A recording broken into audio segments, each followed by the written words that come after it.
Hello बच्चों, आज की क्लास में हम डिस्कस कर रहे हैं हमारे ट्रायंगल यानी त्रिभुज चैप्टर की एक्सरसाइज 6.2 का क्वेश्चन नंबर 4। तो क्वेश्चन क्या है हमारा? In the given figure D is parallel to A C and D F is parallel to A E, prove that B F upon F E is equal to B E upon E C. यानी दी गई आकृति में D E समांतर है ए सी के और D F समांतर है ए ई के, तो सिद्ध कीजिए B F upon F E जो है वो बी ई अपॉन ई सी के बराबर है। तो अब यहाँ पर हम पहले देखें डी ई समांतर ए सी, यानी हमें वो पैरेलल दिया हुआ है, यानी ये डी ई पैरेलल है इस ए सी के।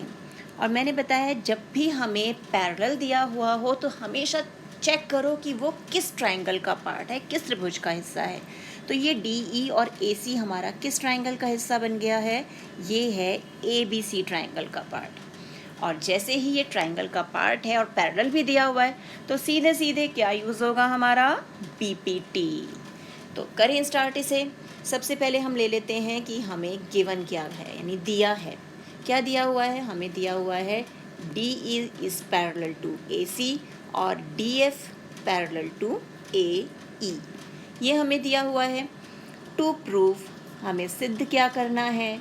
सिद्ध करना है कि B F upon F E जो है वो इक्वल है बी ई अपॉन ई सी के। तो अब जब हमने पहले ट्रायंगल सेलेक्ट कर लिया है ए बी सी, तो हम वहीं से स्टार्ट करते हैं। तो हमारा ट्रायंगल है ए बी सी, तो in triangle A B C, त्रिभुज ए बी सी में हमारा डी ई ए सी के पैरेलल दिया हुआ है, तो D E is parallel to A C, ये तो ऑलरेडी हमें गिवन है। और ये दिया हुआ है तो यूजिंग बीपीटी। तो अब हम यहाँ पर देखें तो क्योंकि हम बीपीटी यूज़ कर रहे हैं तो यानी ये side B E upon E C जो है वो B D upon D A के इक्वल होगी। तो अब हम वही लिख देते हैं, B E upon E C is equal to B D upon D A. तो ये हमारा फर्स्ट यानी फर्स्ट इक्वेशन मिल गई हमें। अब सेकंड पार्ट में हमें दे रखा है कि डी एफ जो है वो ए ई के पैरेलल है, तो अब डी एफ और ए ई को भी देख लेते हैं। डी एफ है हमारा ये पार्ट और ए ई है हमारा ये पार्ट। अब डी एफ और ए ई ये किस ट्रायंगल के पार्ट हैं उसे सेलेक्ट करते हैं। तो डी एफ और ए ई हमारा है ट्रायंगल ए बी ई, यानी ये जो ट्रायंगल है इसके पार्ट हैं हमारे डी एफ और ए ई। तो इस बार हम ये वाला ट्रायंगल ले लेते हैं। तो in triangle A B E, ये हमने ट्रायंगल लिया।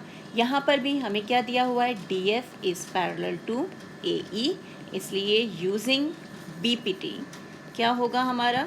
यहाँ भी कॉरस्पॉन्डिंग साइड्स का रेशो सेम हो जाएगा। तो यहाँ पर हमारी कॉरस्पॉन्डिंग साइड्स कौन कौन सी है? B F upon F E.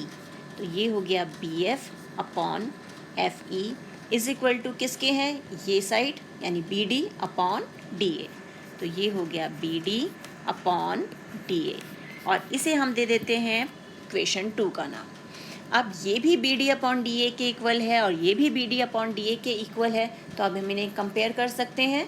तो it means from 1 and 2 B E upon E C is equal to B F upon F E, या वाइस वर्सा कर दें हम इसे तो ये हमें मिल जाएगा B F upon F E is equal to B E upon E सी।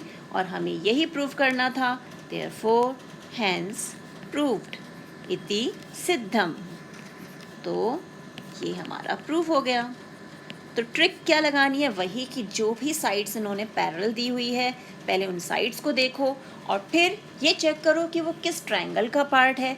वो जिस भी त्रिभुज का हिस्सा है उस त्रिभुज को सेलेक्ट करो, बीपीटी यूज़ करो, कॉरस्पॉन्डिंग साइड्स का रेशो इक्वल करो, तो वो किसी ना किसी एक कॉमन साइड के रेशो के इक्वल आ जाएगी और फिर हम उसे कंपेयर करके जो भी हमें प्रूव करना है उसे प्रूव कर सकते हैं।